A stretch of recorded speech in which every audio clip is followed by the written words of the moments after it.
ஒரே ஒரு 5 லிட்டர் இதய மந்த்ரா கடல் எண்ணெய் பேக் ஒரு மாசம் முழுசுக்கும் அத்தனை சமையலும் முடிச்சு விடலாம். இதய மந்த்ரா.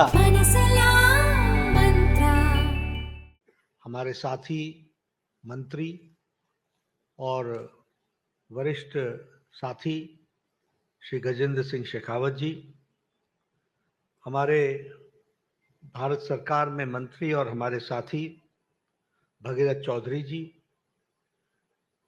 उप मुख्यमंत्री बहन दिया कुमारी जी, हमारे उप मुख्यमंत्री प्रेमचंद बैरवा जी, हमारे स्वास्थ्य मंत्री गजेंद्र सिंह खिमसर जी, हमारे पार्टी के प्रदेश के जुझारू और कर्मशील अध्यक्ष और राज्यसभा में मेरे साथी मदन राठौर जी, शिक्षा मंत्री मदन दिलावर जी, हमारे मुख्य सचिव सुधांश पंत जी, सभी सांसदगण, विधायकगण,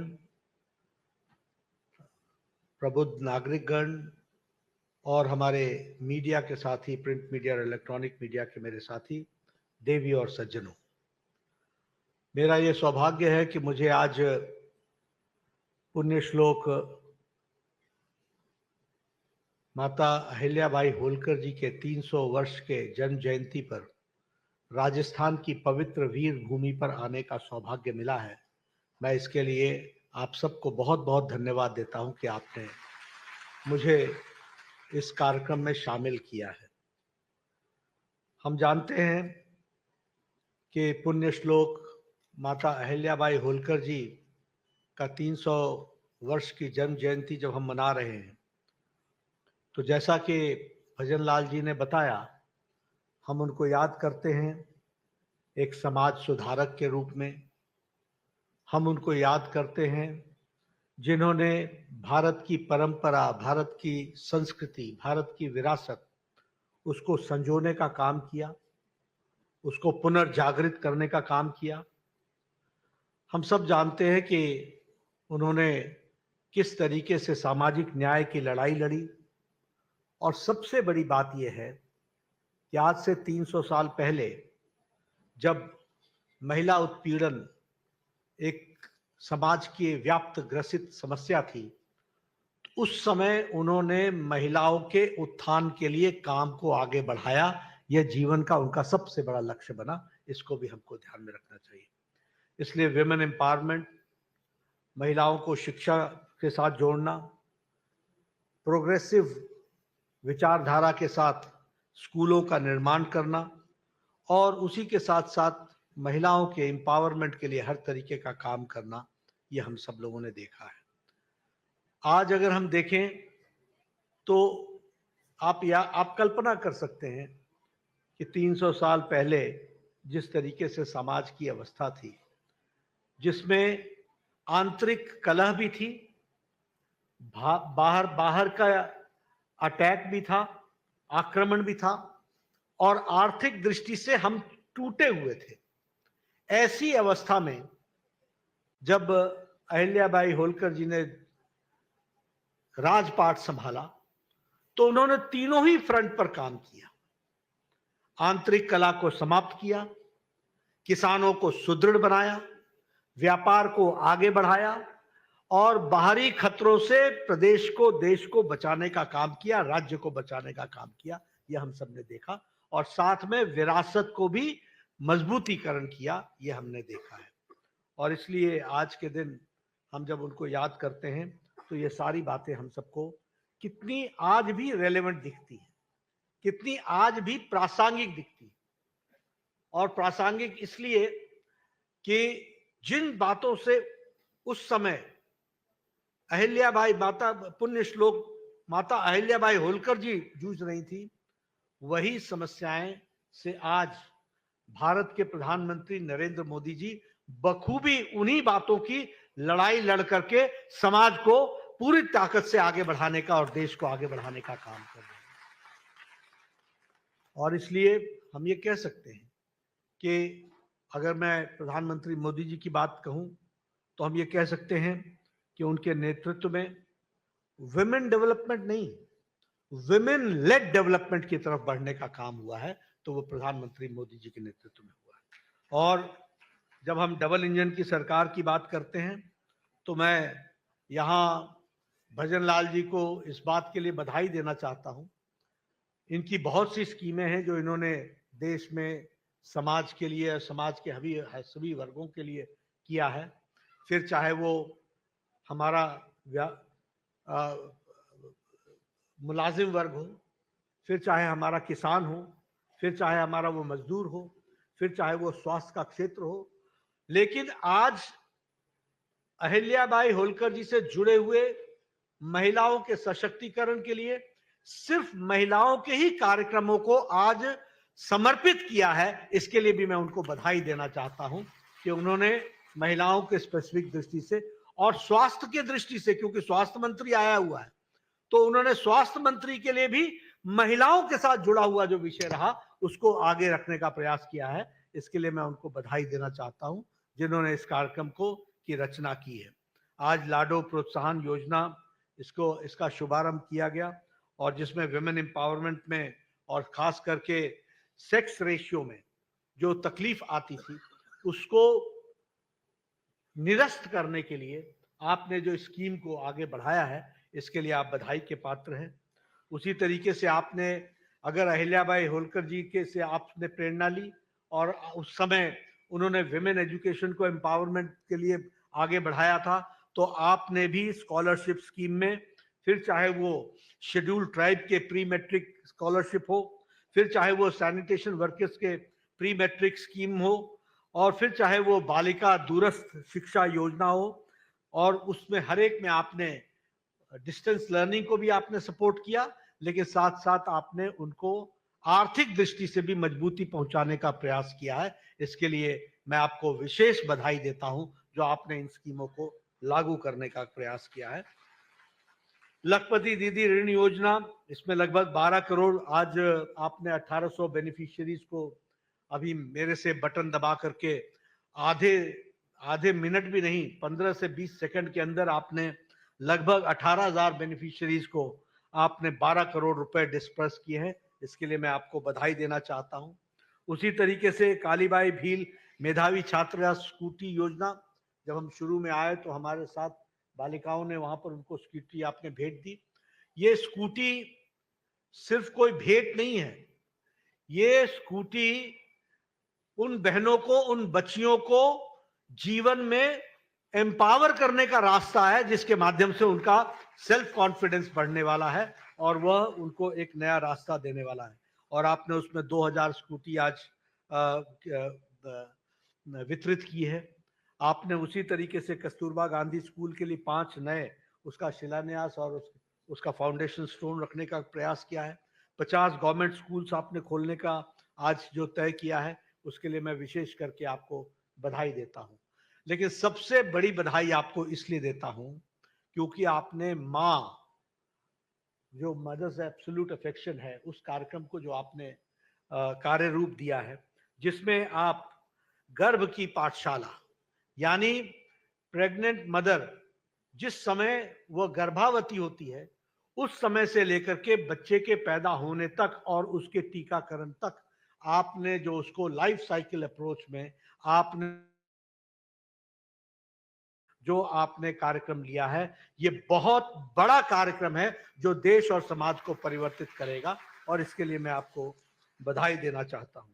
उसी तरीके से आपने नारी चेतना अभियान, स्वस्थ नारी चेतना अभियान, इसमें जो आपने अवेयरनेस लाने का प्रयास किया है और उसके लिए भी मैं आपको बधाई देता हूं। और आपने महिलाओं को हायर एजुकेशन से फैसिलिटेट करने के लिए और उनको आर्थिक दृष्टि से सुदृढ़ बनाने के लिए जो आपने काम लिया है, उसके लिए मैं आपको बहुत बहुत बधाई देना चाहता हूं।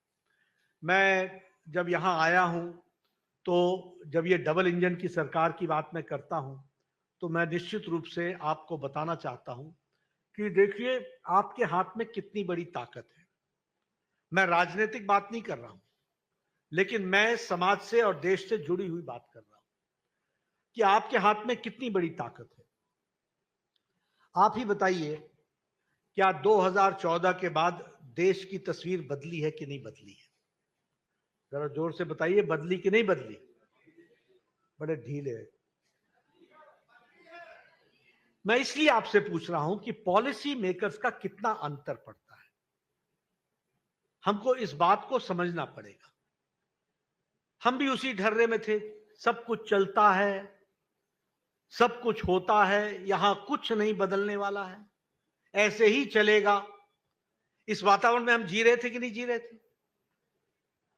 लेकिन आज भारत का साधारण मानवी इस बात को कहता है कि नहीं, अब वह नहीं चलेगा, अब वह चलेगा जो प्रधानमंत्री मोदी जी के नेतृत्व में 140 करोड़ देश आगे दौड़ लगाते हुए बढ़ रहा है। इस बात को हम लोगों ने देखा है।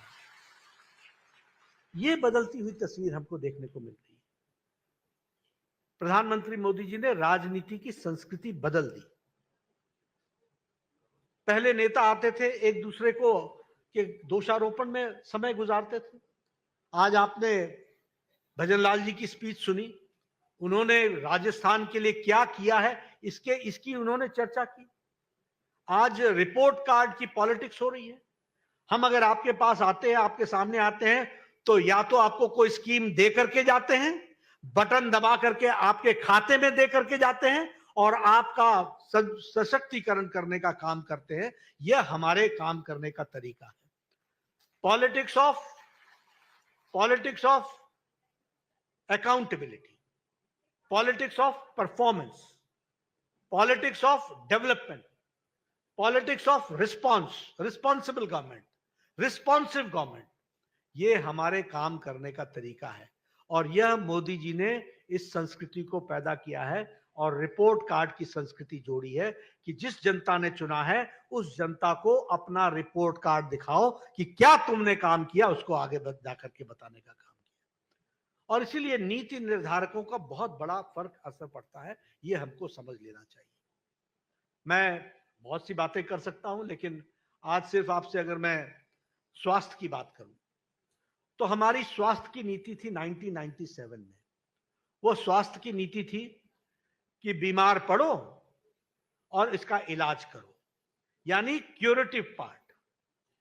लेकिन 2017 में जो हम शिक्षा स्वास्थ्य नीति लेकर के आए, हमारे यहां मुख्य सचिव जी बैठे हैं, वो मेरे स्वास्थ्य के सचिव भी रहे हैं। 2017 में जो हम पॉलिसी लेकर के आए वो होलिस्टिक पॉलिसी थी। होलिस्टिक मतलब इंक्लूसिव पॉलिसी थी, प्रिवेंटिव। भाई बीमार पड़े क्यों, बीमारी से रोको, हेल्थ साधारण क्यों रहे, अच्छी हेल्थ रहे, प्रमोशन करो, और फिर उसके बाद कोई बीमार पड़ जाए तो उसका क्योर करो। और क्योर ही नहीं करो, अगर उसकी कोई तकलीफ है तो उसको रिहैबिलिटेट करो, और उतने पर ही न रुको, पूर्ण चिंता की जा सके, इस बात की व्यवस्था की जाए। ये हमारी पॉलिसी में जोड़ा गया।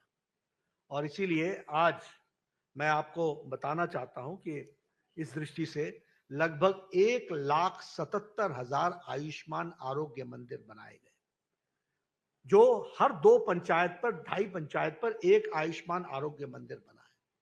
और आपको जान करके आश्चर्य भी होगा, लेकिन खुशी भी होगी कि हम लोगों ने हर व्यक्ति का 30 साल की उम्र में तय किया है, हर व्यक्ति का।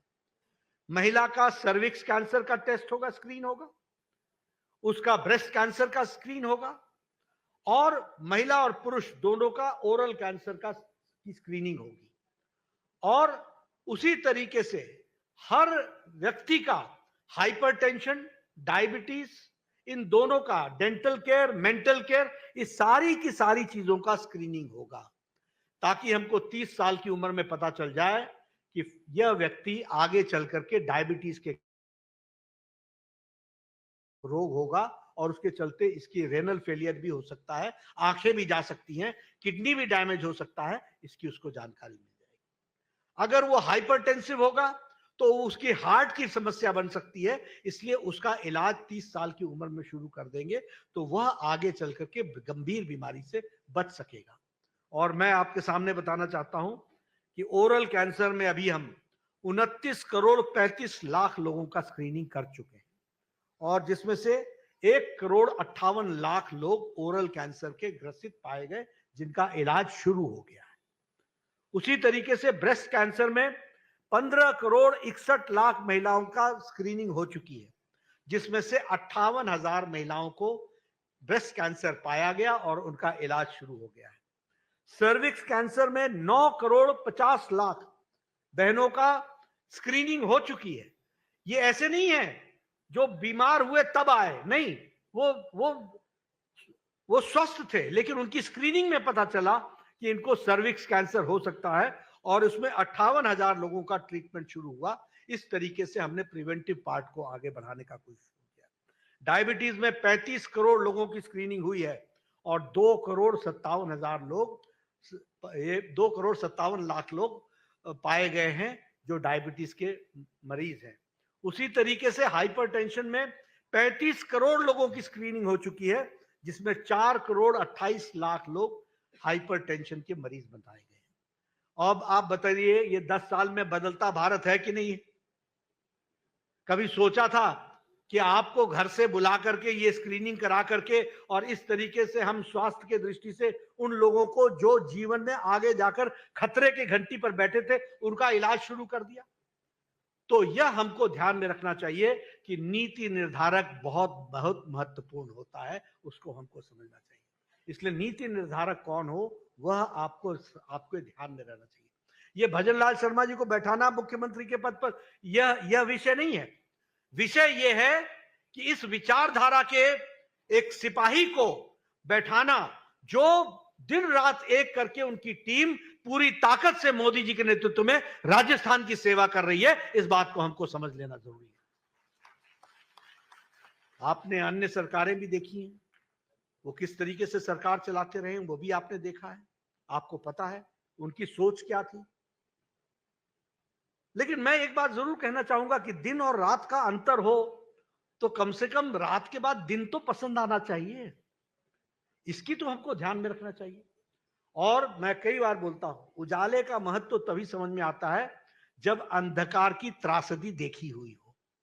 और इसीलिए मैं आपसे निवेदन करूंगा कि अंधकार की त्रासदी आप देख के झेल के आए हैं और अब आप उजाले में हैं और इसलिए उजाले को आप संभाल के रखें, यह मैं आपसे निवेदन करना चाहता हूं। हम लोगों ने प्रधानमंत्री आयुष्मान भारत इंफ्रास्ट्रक्चर मिशन में, पीएम अभीम में हम लोगों ने लगभग 64 करोड़ रुपए खर्च करने का तैयारी की है और उसमें से लगभग 3,000 करोड़, क्षमा करिएगा, 64,000 करोड़ और 3,000 करोड़ हम राजस्थान में खर्च कर रहे हैं। कल ही खिमसर साहब, कल ही हमारी बैठक हुई है ना, कल ही वीडियो कॉन्फ्रेंस में मैंने इनके साथ बैठक की है और मैंने कहा है कि भाई साहब आपके लिए 3,000 करोड़ रुपए राजस्थान के स्वास्थ्य के लिए दिया है हमने, उसको आप 1 साल के अंदर आप खर्च करिए और खर्च करने वाले बनिए। आगे ये डबल इंजन की सरकार है, ये डबल इंजन की सरकार हमको समझ में आनी चाहिए। हम मोदी जी का आशीर्वाद है जिसके कारण से आज आपको ये सब मिल रहा है। देखिए कैसे फर्क पड़ता है राजनीति का। मैं हर एक छोटी छोटी बात आपके सामने इसलिए रख रहा हूं। 1960 में 50 से 60 के बीच में all India institute of medical sciences Delhi में एक बना। 1960 से लेकर के 1998 तक सिर्फ एक all India institute of medical sciences. ये प्रधानमंत्री अटल बिहारी वाजपेयी आए जिन्होंने 6 all India institute of medical sciences बनाए और उन्होंने आपको बिना आपसे मांगे हुए जोधपुर में भी आपको राजस्थान की धरती पर all India institute of medical sciences दिया। और प्रधानमंत्री मोदी जी ने 16 और all India institute of medical sciences खोले। आज 23 all India institute of medical sciences हैं। ये बदलते हुए भारत के स्वास्थ्य की तस्वीर है, वो हमको समझना चाहिए। आपने नहीं मांगा हमसे, लेकिन डबल इंजन की सरकार का महत्व देखो। आपने नहीं मांगा, लेकिन पिछले 10 साल में मोदी जी ने आपको 23 नए मेडिकल कॉलेज दिए, 23 न्यू मेडिकल कॉलेज। आपकी पीजी की सीट देश भर में जो 51,000 थी वो बढ़ करके 1,18,000 हो गई। पोस्ट ग्रेजुएट की सीट जो 31,000 थी वो 74,000 हो गई है। और फिर भी हम चैन से बैठ नहीं रहे हैं। हमने 5 साल के अंदर 75,000 नए यूजी और पीजी सीट्स देनी है, यानी हम मेडिकल कॉलेज को बनाने वाले हैं। आपने कभी सोचा था कि बाड़मेर में मेडिकल कॉलेज खुलेगा? कभी किसी नेता ने हिम्मत की थी मांग करने की? आपने कभी सोचा था कि भरतपुर में मेडिकल कॉलेज खुलेगा? आपने कभी सोचा था कि भीलवाड़ा में मेडिकल कॉलेज खुलेगा? आपने कभी सोचा था कि डूंगरपुर में मेडिकल कॉलेज खुलेगा? कभी किसी ने सोचा था कि सीकर में मेडिकल कॉलेज खुलेगा?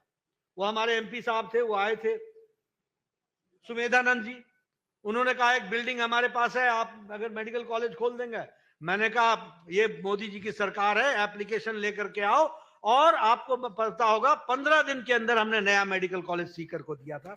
ये भी हमने कभी सोचा था कि बांसवाड़ा में मेडिकल कॉलेज खुलेगा, अलवर में मेडिकल कॉलेज खुलेगा, चित्तौड़गढ़ में मेडिकल कॉलेज खुलेगा, जैसलमेर में मेडिकल कॉलेज खुलेगा? आप बताइए, करौली में मेडिकल कॉलेज खुलेगा, श्री गंगानगर में मेडिकल कॉलेज खुलेगा, सिरोही में मेडिकल कॉलेज खुलेगा, बूंदी में मेडिकल कॉलेज खुलेगा, टोंक में, हनुमानगढ़ में, यहां कभी सोचा था कि मेडिकल कॉलेज खुलेगा? डिग्री कॉलेज खोलते खोलते तो उनकी सरकारों की सांस फूल जाती थी डिग्री कॉलेज खोलने में, और हमने मेडिकल कॉलेज की झड़ी लगा दी। 23 मेडिकल कॉलेज खोल करके दिए हैं, ये आपको ध्यान में रहना चाहिए। इसलिए आपको हमने एग्जिस्टिंग मेडिकल कॉलेज में 4 सुपर स्पेशलिटी ब्लॉक्स दिए, 200 करोड़ रुपए के, बीकानेर में, उदयपुर में, कोटा में, जयपुर में, और 200 करोड़ रुपए खर्च किए।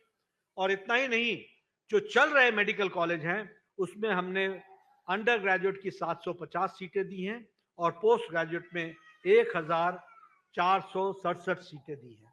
तो इस तरीके से हम लोगों ने कोशिश की है कि मेडिकल के एजुकेशन की दृष्टि से हमने एक प्रयास किया है।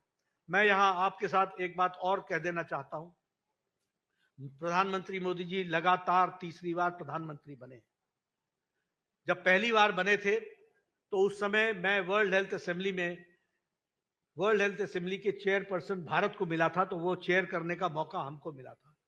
उस समय हम कहते थे यूनिवर्सल हेल्थ केयर, यानी हम हेल्थ की एश्योरेंस करेंगे, हम सबको एश्योर करेंगे हेल्थ देने का। और उस समय हमको लगता था पता नहीं हम कर पाएंगे कि नहीं कर पाएंगे, लेकिन आपको जानकर खुशी होगी कि मोदी जी के नेतृत्व में दुनिया का सबसे बड़ा health assurance scheme Ayushman Bharat 63 crore लोगों को, भारत की 40% आबादी को हर साल 5 लाख रुपए का गंभीर बीमारी से लड़ने के लिए हेल्थ कवर दिया जा रहा है आयुष्मान भारत के तहत।